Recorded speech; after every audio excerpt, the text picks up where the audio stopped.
Bismillahirrahmanirrahim. Assalamualaikum warahmatullahi wabarakatuh. Berjumpa kembali dengan saya ya, masih di dalam pengkajian kitab Fathul Izar. Bismillahirrahmanirrahim. Bismillah, alhamdulillah, wassalatu wassalamu ala rasulillah. Bayanu tadbiril harsi. Nah, ini judulnya adalah akan menerangkan tata cara bersenggama. Asik ya judulnya ya.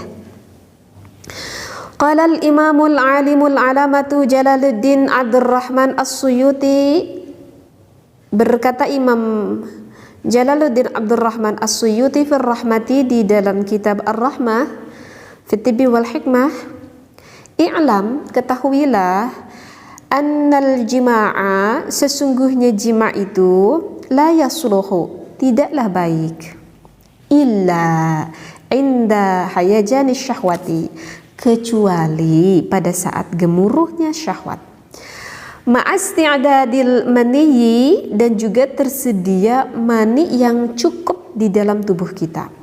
Fayanbaghi, maka dipentingkan, ayyukhrijahu, kita itu harus mengeluarkan air maninya tersebut fil hali, dengan seketika. Kama yukhrijul fudlatar radi'ata bil istifraghati, seperti halnya kotoran-kotoran yang ada di dalam tubuh itu yang kita keluarkan gitu ya, dengan urus-urus gitu ya. Kal mushilati fa inna fi habsihi inda dzalika diraran aziman, sebab mani yang seperti itu bila tidak dikeluarkan maka akan terjadi bahaya di dalam tubuh kita. Nah, ini referensinya segini dulu ya yang saya bacakan. Nah, di dalam Fathul Izar barusan dikatakan Imam Jalaluddin As-Suyuti di dalam kitab Ar-Rahmah, jima itu sebaiknya dilakukan ketika pada saat gemuruhnya syahwat, ataupun ketika syahwat kita itu lagi tinggi-tingginya. Maka jika syahwat kita itu lagi tinggi-tingginya, maka sebaiknya, kata Imam Jalaluddin As-Suyuti, ya dikeluarkanlah dengan seketika. Kepada siapa? Ya jelaslah kepada istri ataupun kepada suami kita ya, pasangan yang halal seperti itu. Kalau bukan pasangan yang halal, ya dosa besar itu namanya ya. Na'udzubillahi min dzalik, semoga kita dijauhkan dari hal seperti itu. Nah, udah dipahami, ya udah gitu. Karena apa? Karena kalau misalkan enggak dikeluarkan itu, kata barusan ulama itu bahaya, bisa saja menimbulkan, nantinya bisa menimbulkan penyakit di dalam tubuh, karena diibaratkan seperti kotoran yang memang harus segera dikeluarkan. Oleh karena itu ya keluarkanlah, begitu ya. Oleh karena itu kan Allah menganjurkan kepada kita untuk berumah tangga, salah satunya itu adalah dikarenakan Allah memberikan rasa syahwat birahi kepada kita secara kebutuhan biologis kita yang harus disalurkan secara benar dan menjadikan pahala yang besar, sehingga kata Allah, ya menikahlah. Karena di dalam menikah ketika kita berhubungan intim akan berfaidah baik dan akan mendapatkan pahala yang besar, kata Allah, seperti itu. Sudah bisa dipahami ya apa referensi yang saya bacakan begitu. Nah, terus saya berpikir seperti ini gitu ya. Kemudian ada timbul pertanyaan. Baik, saya sudah bisa menerima apa yang sudah dikatakan. Terus tuh bagaimana ya kalau misalkan nih suaminya itu lagi tinggi-tingginya syahwat gitu ya. Suaminya kita itu lagi tinggi-tingginya syahwat, ingin berhubungan dengan kita. Tetapi pernah gak Bu ataupun Bun gitu ya, suami itu lagi pengen-pengennya tapi kita sebagai istri itu lagi apa ya, badan kita itu lagi malas-malasnya, ataupun misalkan badan kita itu lagi capek-capeknya, hormon kita itu mungkin lagi rendah-rendahnya, bahkan lagi nggak ada gairah pengen untuk berhubungan intim. Pernah gak seperti itu? Pasti deh pernah. Ataupun bisa saja sebaliknya gitu ya, istrinya itu hormonnya itu lagi tinggi-tingginya, rasa syahwatnya itu lagi memuncak-muncaknya, pasangan kita lihat suami kita itu mungkin lagi banyak pikiran di pekerjaannya, mungkin lagi capek-capeknya juga, mungkin lagi malas-malasnya juga, atau mungkin kita lihat suami kita lagi senang dengan apa yang dia senangi. Apa itu? Kalau zaman sekarang apa yang disenangi malam-malam ya? Terkadang kan sekarang kita suka menemukan ada bapak-bapak yang suka main gaming gitu ya, ataupun main TV misalkan sampai tengah malam, itu juga pasti deh pernah mengalami hal seperti itu. Nah, kemudian bagaimana dong solusinya ketika salah satu dari pasangan kita itu, yang satu lagi ngeh-ngehnya, yang satu lagi begitulah, lagi nggak males-malesnya begitu. Nah, maka di dalam hal ini kedua belah pihak, yang pertama itu harus ada komunikasi yang baik dan harus bersikap yang bijaksana antara sang istri dan juga sang suami. Kalau misalkan sang suami sedang berada di dalam keadaan sakit, maka siapa di sini yang harus lebih bersabar? Artinya sakit di sini yang nggak mungkin lah untuk melakukan berhubungan intim. Maka berarti di sini sang istrilah yang harus bersabar, begitu ya. Kalau misalkan sang istrinya itu yang lagi sakit dan sakitnya itu ya agak cukup parah juga, artinya nggak bisa melayani suami, maka siapa di sini yang harus lebih bersabar? Maka di sini yang harus lebih bersabar itu adalah suami kita. Tapi ini masalahnya itu suami itu sehat kok, istrinya itu sehat kok, cuman lagi malas aja gitu untuk melakukan berhubungan intim. Nah, wajar gak seperti itu? Ya wajar kalau menurut saya. Nah, jika hal ini terjadi, maka siapa yang membutuhkan?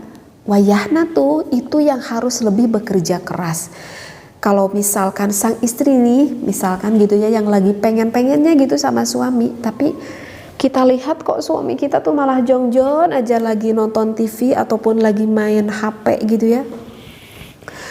Maka kita sebagai sang istri jangan malu Bu, jangan malu kita menunjukkan kalau kita yang pengen duluan gitu. Wih gengsi dong, saya kan perempuan gitu, masa perempuan minta duluan? Aduh ibu, gak perlu gengsi-gengsi, kita itu kan udah berumah tangga itu udah berapa lama. Kalau pengantin baru ya itu wajar ada rasa malu lah, saya juga pernah merasakan gitu ya. Kalau pengantin baru mah iyalah malu lah sampai 1 tahunan begitu ya, malu.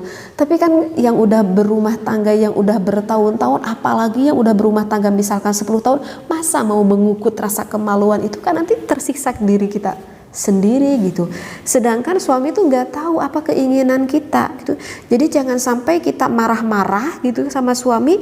Kata suami, ya saya memang gak ngerti apa keinginannya. Jangan sampai hal itu terjadi gitu, sehingga nanti bisa menimbulkan percekcokan ataupun bisa saja menimbulkan ya pertengkaran gitu, karena nggak ada komunikasi yang baik. Jadi kalau misalkan istrinya yang lagi pengen, ya kasih kode atuh Bu kepada sang suaminya gitu ya. Yang tadi siang ibu pakai daster gitu ya, yang tadi sore masih pakai daster, coba deh kalau ibu pengen ganti tuh baju dasternya gitu ya dengan pakaian yang agak seksi gitu kan, gak apa-apa dilihat oleh suami, bahkan suami itu seneng. Tapi tips dari saya, jangan sampai semuanya terlihat gitu, itu suami gak akan terlalu senang. Justru biasanya laki-laki itu akan lebih senang jika melihat sang istrinya agak sedikit terbuka tetapi tidak terbuka seluruhnya begitu ya. Kati suami kita ya, kita ngobrol manis, kita mulai dengan cumbuan mulai dari sang istri, kita peluk, kita cium. Insya Allah suami itu gak akan susah dan suami itu akan ngerti. Insya Allah suami itu akan mengikuti apa yang kita butuhkan. Dan apakah itu wajar? Itu sangat wajar sekali, karena itu adalah kebutuhan biologis yang memang Allah ciptakan seperti itu kepada kita. Paham ya ibu ya? Begitu juga suami. Wahai para suami, jika para suami lagi pengen, kemudian suami kita itu melihat kepada istri kita itu mungkin lelah, tahu-tahu istri kita itu udah tidur misalkan gitu ya, contohnya saya contohkan seperti itu aja gitu ya. Misalkan suaminya lagi pengen, tahu-tahu istrinya udah tidur gitu ya. Maka di dalam kita membangunkan istri pun gitu ya, suami harus ya sabar lah gitu. kita bangunin dengan pelan-pelan, kita bangunin dengan pelukan, kita bangunin dengan ciuman. Jangan sampai bangun-bangun, jangan seperti itu juga. Kita dengan pelukan, dengan ciuman ngebangunin sang istri. Dan apa ruginya juga gitu ya, untuk suami coba deh ke dapur, misalkan bawa air yang seger, air putih ataupun kopi kek, kemudian bilang ke istrinya tuh, saya tuh susah tidur, pengen ditemenin sebentar aja misalkan. Dengan kode itu aja nanti sang istri tuh udah ngerti. Dengan kita berkata manis, insya Allah gak akan sulit untuk istrinya terangsang pula. Tapi coba kalau misalkan sang suami membangunkan suaminya, misalkan istrinya itu susah wae bangun gitu, sehingga sang suami itu berkata kepada sang istri, kamu tahu gak kalau kamu tidak bisa melayani aku, maka kamu tuh akan dilaknat Allah misalkan. Bukan seperti itu caranya wahai para suami, begitulah. Coba dong, sang istri pun punya perusahaan. Kalau sang suami itu lebih peka akan terhadap perasaan sang istri, insya Allah kok sang istri juga akan berlaku baik kepada kita.